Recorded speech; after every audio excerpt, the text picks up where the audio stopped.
Bus Sitaram ಅವ್ರದ್ದು ಯಾವ ಒಂದು ಧಾರಾವಾಹಿ ನಿಮ್ದು ಕಾದಂಬರಿ ತೊಗೊಂಡು ಮಾಡಿದಾರಲ್ಲಮ್ಮ, ಟಿ ಎನ್ ಸೀತಾರಾಮ್ ಅವರು? ಟಿ ಎನ್ ಸೀತಾರಾಮ್ ನಂದು ಕ್ಷಮೆಯಾದರಿತ್ರಿ ಮಾಡಿ. ಯಾರೋ ಒಬ್ಬ ಲಾರಿ ಡ್ರೈವರ್ ಎಲ್ಲ ಬಂದ್ಬಿಟ್ಟು ನಿಮ್ಮ ಮನೆ ಹತ್ರ ಲಾರಿ ನಿಲ್ಲಿಸ್ಬಿಟ್ಟು ಏನಾಗತ್ತೆ ಮುಂದಿನ ಸಂಚಿಕೆ ಅಂತೆಲ್ಲ ಕೇಳಿದ್ರಂತೆ. ನೋಡಿ ಅಮ್ಮ, ತರಂಗದಲ್ಲಿ ನಿಮ್ಮದು ಧಾರಾವಾಹಿ ಬರ್ತಿದೆ. ನಾನು ಮಂಗಳೂರಿಂದ ಬಂದಿದ್ದೀನಿ, ಮೈಸೂರಿಗೆ ಹೋಗ್ತಿದ್ದೀನಿ ಎಂದಿದ್ದಕ್ಕೆ ನಮ್ಮ ಅಕ್ಕಪಕ್ಕದ ಮನೆಯವರು ಎಲ್ಲರೂ ಮುಕ್ತಾಯ ಏನಾಯಿತು ಅಂತ ಕೇಳ್ಕೊಂಡು ಬಾ ಅಂತ ಹೇಳಿದ್ದಾರೆ, ನೀವು ಹೇಳಲೇಬೇಕು ಅಂತ. ಆಮೇಲೆ ಮೈಸೂರಿಗೆ ಬಂದಮೇಲೆ ಈ ಅನುರಾಗ ತಂದ ಅನುಬಂಧನೆ ಬಂದೆ. ತರಂಗ ಧಾರಾವಾಹಿ ಬರುವಾಗ ಒಂದು ಲೆಟ್ರ್ ಬಂತು ನನಗೆ. ನಾನು ಜೈಲಿನಿಂದ ಪತ್ರ ಬರೆಯುತ್ತಿದ್ದೇನೆ, ನನ್ನ ಹೆಸರು ಹರೀಶ.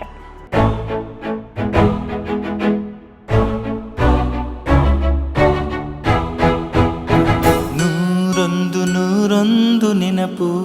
ಚೆನ್ನಾಗಿದೆ ಬುಕ್ಕು, ಆದರೆ ನಾ ಹಾಕಲ್ಲ ನೀತು. ಯಾಕೆ ಅಂದೆ, ಈಗ ತಾನೇ ನಿಮ್ಮ ಅಕ್ಕಂದು ಹಾಕಿದ್ದೀನಿ, ನಿಮ್ಮ ದೊಡ್ಡಪ್ಪ ಬೇರೆ ಒಂದು ಕತೆ ಬರ್ಕೊಟ್ಟಿದ್ದಾರೆ, ಅದು ಹಾಕಿದ್ದೀನಿ. ಆಮೇಲೆಲ್ಲ ಏನಂತಾರೆ, ಮೊನಾಪಲಿ ಆಗೋಯ್ತು ಅಂತಾರಮ್ಮ, ನಿಂದು ಹಾಕಲ್ಲ. ಆದರೆ ನೀ ಬರೆಯೋದು ಬಿಡಬೇಡ, ಬರೀಲೇಬೇಕು ನೀನು ಅಂದರು. ಸರಿ, ಆಗ ವಾಪಸ್ ಬಂದು ಅದು ಭಾರತೀ ಪ್ರಕಾಶನದವರು ಅದನ್ನು ಪ್ರಕಟಿಸಿದ್ರು. ನಂತರ ನನಗೆ ಆಗ ಗೊತ್ತಿರಲಿಲ್ಲ ಒಬ್ಬ ಪ್ರಕಾಶಕರಿಗೆ ಕೊಡಬೇಕು, ಅದೆಲ್ಲ ನನಗೆ ಗೊತ್ತಿಲ್ಲದ ವಿಚಾರ. ನಮ್ಮ ತಂದೆ ಓದಿದ್ರು, ನೋಡಮ್ಮ ನಂಗೆ ಕಾದಂಬರಿಗಳು ಓದೋಕ್ಕಾಗಲ್ಲ, ಸಣ್ಣ ಕತೆ ಬರಿ ಅಂತ ಹೇಳಿದ್ರು. ಅವರ ಒತ್ತಾಯಕ್ಕೆ ಸಣ್ಣ ಕಥೆಗಳನ್ನು ಶುರು ಮಾಡಿದೆ. ಈಗ 15 ಕಥಾ ಸಂಕಲನಗಳು ಬಂದಿದೆ. ನನಗೆ ಕತೆ ಬರೆಯೋಕ್ಕೆ ಅವರೇ ಕಾರಣ. ನಿಮ್ಮ ಅಕ್ಕ ಅವ್ರು ಓದಿದ್ರ ನಿಮ್ಮ ಕತೆನ? ಓದಿದ್ರು, ಅವಳಿಗೂ ಇಷ್ಟ ಆಗಿತ್ತು. ಮತ್ತು ಅವಳು ತುಂಬ ಅಂತರ್ಮುಖಿ, ಡಿಸ್ಕಸ್ ಮಾಡ್ತಿರ್ಲಿಲ್ಲ. ಅವಳು ಬಂದ ಅಮ್ಮಂಗೆ ಆ ಕತೆ ಹೇಳೋರು. ನಾನು ಕತೆಗಳ ಬಗ್ಗೆ ಡಿಸ್ಕಸ್ ಅಮ್ಮನ ಜೊತೆ ಮಾಡ್ತಿರ್ಲಿಲ್ಲ. ನನಗೇನು ತೋಚತ್ತೋ ಬರೀತಿದ್ದೆ, ಮತ್ತು ಇನ್ನೊಮ್ಮೆ ಅದನ್ನು ಓದ್ತಿದ್ದೆ. ಆಗೆಲ್ಲ ನಾವು ರೀರೈಟ್ ಮಾಡ್ತಿದ್ವಿ ಕೂತ್ಕೊಂಡು. ಒಂದು ಕಾದಂಬರಿ ಸಿದ್ಧ ಆಗಬೇಕಾದ್ರೆ ತುಂಬ ಟೈಮ್ ಆಗ್ತಿತ್ತು. ಈ ಮಧ್ಯ ಮಲ್ಲಿಗೆಗೆ ನಾನು ಕತೆಗಳನ್ನು ಕಳ್ಸೋಕ್ಕೆ ಶುರು ಮಾಡಿದೆ. ಅಲ್ಲಿ ಎಸ್ ದಿವಾಕರ್ ಇದ್ದರು, ಅವರು ನನಗೆ ತುಂಬ ಪ್ರೋತ್ಸಾಹ ಕೊಟ್ಟರು. ನನ್ನ ಕತೆಗಳನ್ನೆಲ್ಲ ಪ್ರಕಟಿಸಿದ್ರು, ಎಲ್ಲ ಮಾಡಿದ್ರು. ಸ್ವಲ್ಪ ಆಗ ನಾನು ನೇರವಾಗಿ ಮಾತಾಡೋ ಸ್ವಭಾವ ಇತ್ತು. ಅವರ ಮಿಸಸ್ ಆಗ ಗಂಗೋತ್ರಿಲಿ ಓದ್ತಾಯಿದ್ರು. ಅವ್ರನ್ನ ಮೀಟ್ ಮಾಡೋಕ್ಕೆ ಬಂದಾಗೆಲ್ಲ 1-2 ಸಲ ನಮ್ಮ ಮನೆಗೆ ಬಂದಿದ್ದರು. ಅವರು ಒಂದು ಪತ್ರ ಬರೆದ್ರು ನನಗೆ, ನಾನು ಸುಧಾಗೆ ಉಪಸಂಪಾದಕನಾಗಿ ಹೋಗ್ತಾ ಇದ್ದೀನಿ, ಇನ್ಮೇಲೆ ಇನ್ಯಾರೋ ಸಂಪಾದಕರಾಗಿರ್ತಾರೆ, ನೀವು ಬರೆಯೋದು ಬಿಡಬೇಡಿ, ಒಳ್ಳೆ ಭವಿಷ್ಯ ಇದೆ ಅಂತ. ನಾನು ಅಭಿನಂದನೆ ಸಲ್ಲಿಸಿ ಒಂದು ಪತ್ರ ಬರಿಬೋದಿತ್ತು, ಆದರೆ ನಾನೇನು ಬರೆದೆ, ನೀವು ಹೋಗ್ತಾ ಇರೋದು ಕೇಳಿ ತುಂಬ ಸಂತೋಷ ಆಯಿತು, ಅಲ್ಲಿ ತುಂಬ ಗುಂಪುಗಾರಿಕೆ ಇದೆ ಅಂತ ಕೇಳಿದ್ದೀನಿ, ನೀವು ಸರಿ ಮಾಡಿ ಅಂತ ಬರೆದೆ. ಅವರು ಎಂ ಬಿ ಸಿಂಗ್ಗೆ ತೋರಿಸಿದ್ರಂತೆ. ಅವರಿಂದ ನನಗೆ ನೇರ ಪತ್ರ ಬಂತು. ಎಂ ಬಿ ಸಿಂಗ್ ಬರೆದ್ರು, ಯಾರಲ್ಲಿ ಒಂದು ಪ್ರತಿಭೆ ಇರುತ್ತೋ ಅದನ್ನು ಗುರುತಿಸೋದು ಸುಧಾ ಗುರಿ, ನಿಮ್ಮ ಕಾದಂಬರಿ ಕಳಿಸಿ ನೋಡೋಣ ಅಂದರು. ಸರಿ, ನಮ್ಮ ಮನೇಲಿ ಹೇಳಿದ್ರೆ ನಮ್ಮ ಅಮ್ಮನೂ ಅಂದರು, ಅಪ್ಪನೂ ಅಂದರು, ನೀನು ಹಂಗೆ ಬೈದಿದೆಯಲ್ಲ ಅದಕ್ಕೆ ಅವರು ಹಾಕ್ತಾರೆ ನೋಡು ಅಂತ. ಆಮೇಲೆ ವಿಮುಕ್ತೆ ಕಳಿಸ್ದೆ. ಆಗ ಧಾರಾವಾಹಿಯಾಗಿ ಬಂತು. ಅದು ಧಾರಾವಾಹಿಯಾಗಿ ಬಂದ ಮೇಲೆ ತುಂಬ ಕಾಮೆಂಟ್ಸು ಎಲ್ಲ ಬಂತು. ಬಟ್ ಒಂದು ಕೊರಗಿತ್ತು, ಕೊನೆಯಲ್ಲಿ ಅವಳನ್ನ ಸಾಯಿಸಬಾರ್ದಿತ್ತು. ನಾನು ಸಾವೇ ಎಲ್ಲದಕ್ಕೂ ಪರಿಹಾರ ಅಲ್ಲ ಅಂತ. ಆ ಸಂದರ್ಭದಲ್ಲಿ ಒಂದು ಮಾತು ಕೊಟ್ಟವಳು ಅಂತ ಒಂದು ಕಾದಂಬರಿ ಶುರು ಮಾಡಿದೆ. 70 ಪೇಜ್ ಆಗಿತ್ತು. 70 ಪೇಜ್ ಬರೆದು ರೆಡಿ ಮಾಡ್ಕೊಂಡಿದ್ದೆ. ಒಂದಿನ ಒಬ್ಬರು ನಮ್ಮನೆ ಅಡ್ರೆಸ್ ಹುಡ್ಕೊಂಡು ಬಂದರು. ವೆಂಕಟೇಶ್ ಅಂತ ಅವ್ರ ಹೆಸರು. ಅವರು ಮಡ್ರಾಸಿಂದ ಬಂದಿದ್ದರು, ವನಿತಾ ಸಂಪಾದಕ ವರ್ಗದಲ್ಲಿದ್ದರು. ಅವರು ಹೋಗಿ ಎಂ ಬಿ ಸಿಂಗ್ನ ಕೇಳಿದ್ರಂತೆ, ನಮಗೆ ಒಬ್ಬ ಕತೆ ಕಾದಂಬರಿ ಬರೆಯೋರನ್ನ ಪರಿಚಯ ಮಾಡಿಕೊಡಿ, ನಾವು ಅವ್ರ ಧಾರಾವಾಹಿಗಳನ್ನು ಹಾಕಬೇಕು ಅಂತ ಇದ್ದೀವಿ ಅಂತ. ನನಗೆ ತುಂಬ ಖುಷಿಯಾಗಿದ್ದೇನು ಅಂದರೆ, ಅವ್ರು ಬೇರೆಯವ್ರದ್ದು ಹೇಳ್ಬೋದಿತ್ತು, ಮೈಸೂರಿಗೆ ಹೋಗಿ ಮುಕ್ತ ಅಂತಿದ್ದಾರೆ, ಅವ್ರು ಒಳ್ಳೆ ಕಾದಂಬರಿ ಬರೀತಾರೆ, ಅವ್ರಿಗೆ ನೀವು ಅವ್ರದ್ದು ಹಾಕಿ ಅಂತ. ಸರಿ, ಅವ್ರು ಬಂದು ಕತೆ ಹೇಳ್ತೀರಾ ಇದ್ರದ್ದು ಅಂದರು. ನಾನು 70 ಪೇಜಸ್ ಬರೆದಿದ್ದೀನಿ. ಮುಂದೆ ಹೇಗೆ ತೊಗೋತೀನೋ ಗೊತ್ತಿಲ್ಲ ನನಗೆ ಅಂದೆ. ನನಗೆ ಇನ್ನು 1 ತಿಂಗಳ ಒಳಗೆ ನೀವು ಕಾದಂಬರಿ ಮುಗಿಸ್ತೀರ, ನನಗೆ ಕೊಡ್ತೀರ ಅಂದ್ಬಿಟ್ಟು ಆ 70 ಪೇಜ್ ತೊಗೊಂಡೊಟ್ಟೋದ್ರು.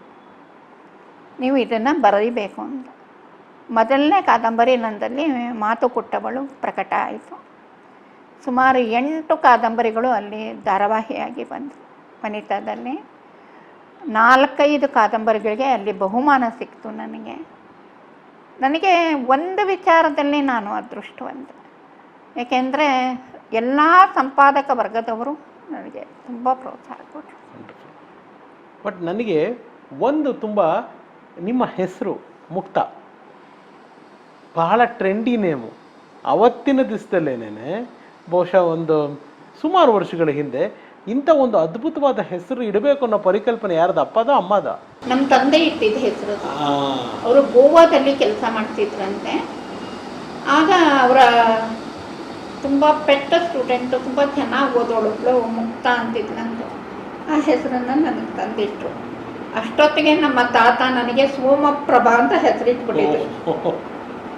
ಆಮೇಲೆ ನಮ್ಮ ತಂದೆ ಇಲ್ಲ ಚಿಕ್ಕದಾಗಿರಬೇಕು ಹೆಸರು ಅಂತ ಹೇಳಿಬಿಟ್ಟು ಮುಕ್ತ ಅಂತ ಇಟ್ಟು.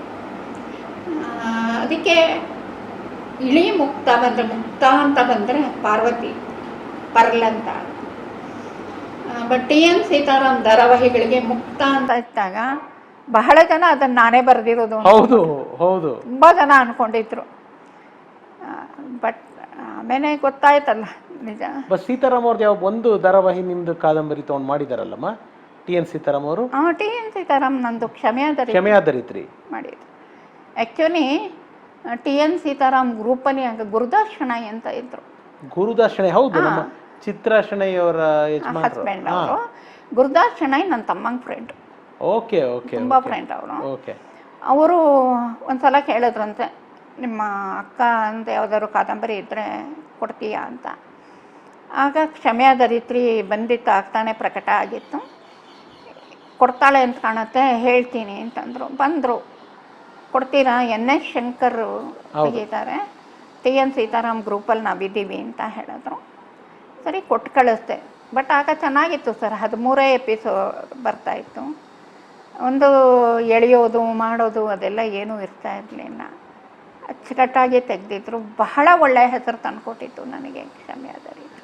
ಆ್ಯಂಡ್ ನಿಮ್ಮ ಅಭಿಮಾನಿಗಳ ಬಳಗ ಅಲ್ಲೋ ಕೇಳ್ಪಟ್ಟೆ ನಾನು, ಯಾರೋ ಒಬ್ಬ ಲಾರಿ ಡ್ರೈವರ್ ಎಲ್ಲ ಬಂದ್ಬಿಟ್ಟು ನಿಮ್ಮ ಮನೆ ಹತ್ರ ಲಾರಿ ನಿಲ್ಲಿಸ್ಬಿಟ್ಟು ಏನಾಗತ್ತೆ ಮುಂದಿನ ಸಂಚಿಕೆ ಅಂತೆಲ್ಲ ಕೇಳಿದ್ರಂತೆ. ಹೌದು, ನಂದು ಒಂದು ಕಮ್ಮಟಕ್ಕೆ ಹೋಗಿದ್ವಿ ನಾವು, ತರಂಗದವರು ಏರ್ಪಡಿಸಿದ್ರು ಅದನ್ನು.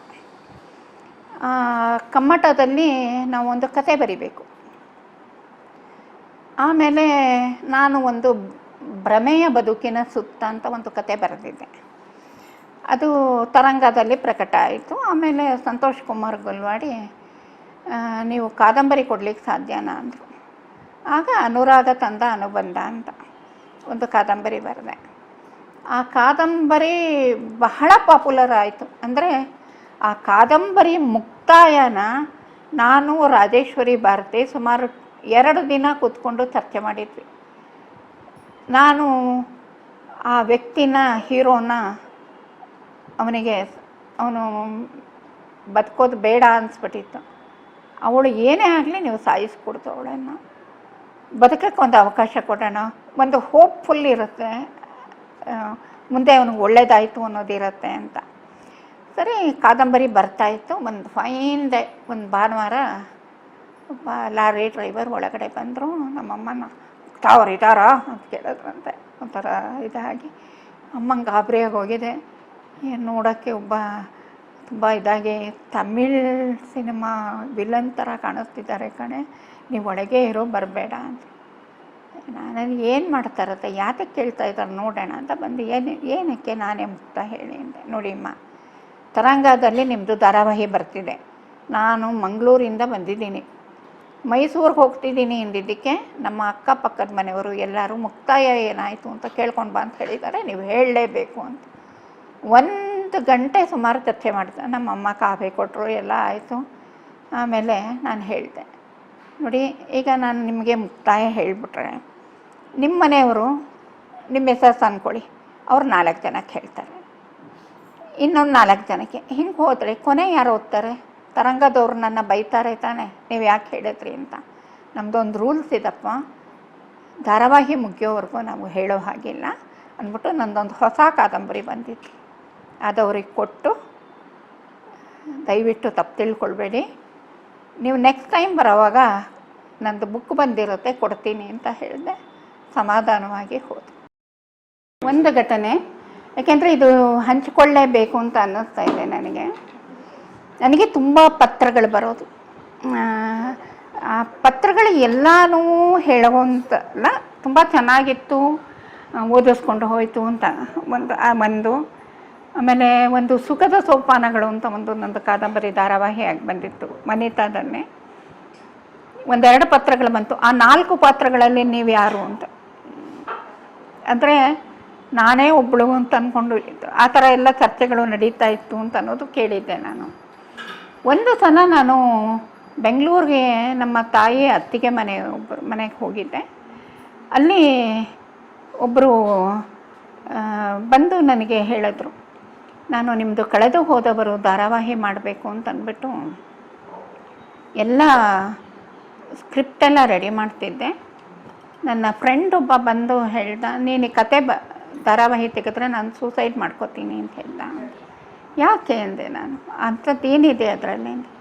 ಅಲ್ಲಿ ನೀವು ತಂದಿರೋ ದೀಪು ಅಂತ ಒಂದು ಕ್ಯಾರೆಕ್ಟರ್ ತಂದಿದ್ದೀರಲ್ಲ, ಅದು ಪೂರ್ತಿ ಅವನದೇ ಕತೆ ಅಂತೆ. ಅವನು ನನ್ನ ಕತೆ ಒಂದು ಚಲನಚಿತ್ರ ಆಗೋದೇ ಆಗಲಿ, ಕಿರುಚಿತ್ರ ಆಗೋದೇ ಆಗಲಿ ನನಗಿಷ್ಟ ಇಲ್ಲ, ನೀನು ತರ್ಕೊಡ್ದು ಅಂದರು. ಅದಕ್ಕೆ ನಾನು ನಿಲ್ಲಿಸ್ತಾ ಇದ್ದೀನಿ ಮೇಡಮ್ ಅಂತ. ನಾನೇನೂ ಹೇಳೋಕ್ಕಾಗಲ್ಲ, ಅವರಿಗೆ ಅಷ್ಟು ಬೇಜಾರು ತರೋದಾದರೆ ಯಾಕೆ ಮಾಡ್ತೀರ ಬಿಡಿ ಅಂತ ಸುಮ್ಮನೆ ಹಾಕಿದ್ರು.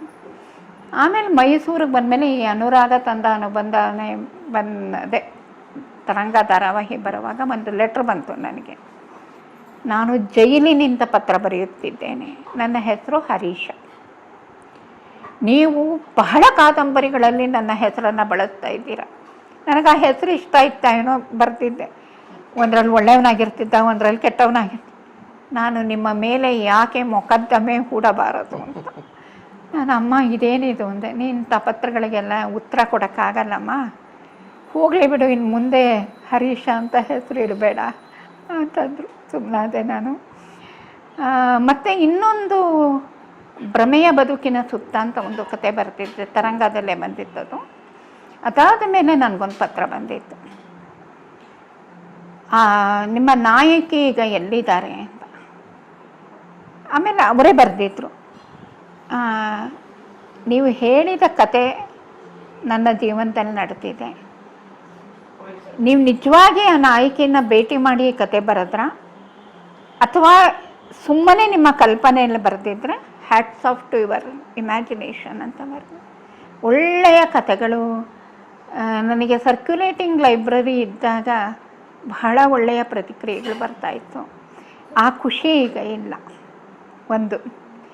ಮತ್ತು ನೀವು ಬಾಲ್ಯದ ಬಗ್ಗೆ ನಮ್ಮ ತಂದೆ ಬಗ್ಗೆ ಕೇಳಿದ್ರಲ್ಲ, ನಮ್ಮ ತಂದೆ ತುಂಬ ಕೋಪದ ಮನುಷ್ಯ ಅಂತ ಹೇಳಿದೆ. ಆದರೆ ನನಗೆ ಕ್ರಮೇಣ ಅರ್ಥ, ಅಂದರೆ ನಾವೇನಾದರೂ ಒಂದು ಚೂರು ಹುಷಾರು ತಪ್ಪಿತು ಅಂದರೆ ಅವರು ಮನುಷ್ಯರಾಗಿ ಉಳಿತಿರ್ಲಿಲ್ಲ. ಅವರೇನು ಹರಕೆ ಹೊತ್ಕೊಳ್ಳೋದು ಅದೆಲ್ಲ ಏನೂ ಇಲ್ಲ. ನಮ್ಮ ಹತ್ರ ಕೂತ್ಕೊಂಡು ರಾಮನಾಮ ಜಪ ಮಾಡೋರು, ಅದನ್ನು ನೋಡಿದ್ದೆ ನಾನು. ನನಗೆ ಆಗ ನಾನು ಅವ್ರನ್ನ ಅರ್ಥ ಆಗಿರಲಿಲ್ಲ ಅನಿಸುತ್ತೆ. ನಂತರ ಒಂದು ಸಲ ನಾನು ಯಾವುದೋ ಒಂದು ಸಂದರ್ಭದಲ್ಲಿ, ನಾನು ಇಂಗ್ಲೀಷ್ ಟೀಚರು, ಕನ್ನಡ ಬರೋದು ಇಂಗ್ಲೀಷ್ ಟೀಚರು, ಒಂದು ವಾಕ್ಯ ಓದಿದ್ದೆ, a mother's love is sugar coated ball, you eat it from anywhere, it's sweet, but a father's love is tender coconut. ಒಡೆದಾಗಲೇ ತಾನೇ ನಿಮಗೆ ಅದ್ರ ಒಳಗಿನ ಸಿಹಿ. ನಮ್ಮಪ್ಪ ಹಾಗೆ ಅಂತ ಅನ್ನಿಸ್ತಿತ್ತು ನನಗೆ ತುಂಬ ಇದು. ಆದರೆ ಅವ್ರಿಗೆ ಜ್ವರ ಗಿರ ಬಂದರೆ ಮಾತ್ರ ನಮಗೆ ತಡೆಯೋಕ್ಕೆ ಆಗ್ತಿರ್ಲಿಲ್ಲ. ನಾವೆಲ್ಲ ಸುತ್ತ ಕೂತ್ಕೋಬೇಕು. ಅವರು ದೇವರ ನಾಮಗಳನ್ನು ಹಾಡೋರು. ನಾನು ಅಮ್ಮ ಅಣ್ಣಂಗೆ ತುಂಬ ಜ್ವರ ಬಂದ್ಬಿಟ್ಟಿದೆ ಅಮ್ಮ, ಒದ್ದೆ ಬಟ್ಟೆ ಹಾಕ್ಲಾ ಅಂತ. ನಮ್ಮಮ್ಮ ಹೇಳೋರು, ನೀನು ಈಗ ನೋಡ್ತಾ ಇದ್ದೀಯಾ, ಥರ್ಮಾಮೀಟ್ರ್ ಇಟ್ಟು ನೋಡು, 99 ಡಿಗ್ರಿನೂ ಅದು ದಾಟಿರಲ್ಲ. ಅಬ್ಬರ ಜಾಸ್ತಿ, ನಿಮ್ಮ ಅಪ್ಪಂತೂ ಏನೂ ಮಾಡೋಕ್ಕಾಗಲ್ಲ ಅಂತ. ಸರಿ, ಒಂದಿನ ಸ್ಕೂಲ್ಗೆ ಹೋಗಿದ್ದಾರೆ. ನಾವು ಸ್ಕೂಲಲ್ಲೇ ಇದ್ವಿ, ನಾನು ಅಕ್ಕ. ಇವರು ರಜಾ ಹಾಕಿ ಯಾಕೋ ನನಗೆ ಹುಷಾರಿಲ್ಲ, ಆಗ ಏನೋ ಕೂತ್ಕೊಳ್ಳೋಕ್ಕಾಗ್ತಿಲ್ಲ ಅಂತ ಮನೆಗೆ ಬಂದುಬಿಟ್ಟಿದ್ದಾರೆ. ಮನೆಗೆ ಬಂದು ಕಡಲೆ ಹಿಟ್ಟಿದ್ದೇನೆ, ಬೋಂಡ ಮಾಡು ಅಂತ. ಸರಿ, ನಮ್ಮಮ್ಮ ನೀವು ರಜಾ ಹಾಕಿ ಬಂದಿದ್ದೀರಾ, ಹುಷಾರಿಲ್ಲ ಅಂತ. ಹ್ಞೂ ಅಂದಂತೆ. ಸರಿ ಮಾಡ್ತೀನಿ ಅಂದ್ರಂತೆ, ಮಾಡಿದ್ರು. ಇವರು ತಿಂದ್ಬಿಟ್ಟು ಸರಿ ಈಗ ಹುಷಾರಾಗಿದ್ದೀರಾ ಅಂದ್ರತ್ ನಮ್ಮಮ್ಮ. ಹ್ಞೂ, ಯಾಕೆ ಅಂದರೆ ನಿಮ್ಮನ್ನು ನೋಡೋಕ್ಕೆ ಈಗ ಫ್ರೆಂಡ್ಸ್ ಬರ್ತಾರೆ ಅಂತ ಕಾಣುತ್ತೆ ಅಂತ. ಅದು ನಮ್ಮಮ್ಮಂಗೆ ಅನುಭವ ಅದು. ಅವ್ರ ಸ್ಕೂಲಿಂದ 4 ಜನ ಟೀಚರ್ಸ್ ಬಂದ್ರಂತೆ. ಸರ್, ಮಧ್ಯಾಹ್ನ ಇದ್ದಕ್ಕಿದ್ದಾಗೆ ನೀವು ಬಂದುಬಿಟ್ರಲ್ಲ, ಹುಷಾರಿಲ್ವೇನೋ ಅಂತ, ಹೇಗಿದ್ದೀರಾ ಅಂತ ಕೇಳಕ್ಕೆ ಬಂದೆ ಅಂತ. ಆಗ ನಮ್ಮಮ್ಮ ನಮ್ಗಳ ಕೈಲಿ ಬೋಂಡ ಕಳಿಸಿದ್ರಂತೆ. ಸರ್, ಇನ್ನೊಮ್ಮೆ ಯಾವಾಗ ಹೀಗೆ ಹುಷಾರು ತಪ್ತೀರ ಹೇಳಿ ಬರ್ತೀವಿ. ಚೆನ್ನಾಗಿದೆ, ನೈಸ್. ಆ ಥರ ನಮ್ಮ ತಂದೆ ಅಂತ ಬಹಳ ಮನಸ್ಸು ಮೃದು ಇತ್ತು ಅಂತ ನನಗೆ ಅನಿಸುತ್ತೆ. ಕರೆಕ್ಟ್. ಬಹಳ ಖುಷಿ ಆಗ್ತಿತ್ತು. ಅವರ ತಂದೆ ತಾಯಿ ಇಬ್ಬರೂ ಕೂಡ ಬಹಳ ಒಳ್ಳೆಯ ಬದುಕನ್ನು ಕೊಟ್ಟರು ಅಂತ ನನಗೆ ಅನಿಸುತ್ತೆ. ಫ್ಯಾಂಟಾಸ್ಟಿಕ್. ಇನ್ನೊಂದು, ಇವತ್ತಿಗೂ ಮೇಡಮ್ ಅವರು ವಾಟ್ಸಪ್ಪಲ್ಲಿ ಕನ್ನಡ ಟೈಪ್ ಮಾಡ್ತಾರೆ, ಅವರು ಅಪ್ಡೇಟ್ ಆಗಿದ್ದಾರೆ. ನನಗೆ ಅದು ತುಂಬ ಖುಷಿ ಆಯಿತು. ನಿಮ್ಮ ಪ್ರತಿಕ್ರಿಯೆಗಳು, ನೀವು ಕನ್ನಡದಲ್ಲಿ ಕಳಿಸಿದ ಸಂದೇಶಗಳು ವಾಟ್ಸಪ್ನಲ್ಲಿ ನನಗೆ ತುಂಬ ಖುಷಿ ಕೊಡ್ತು.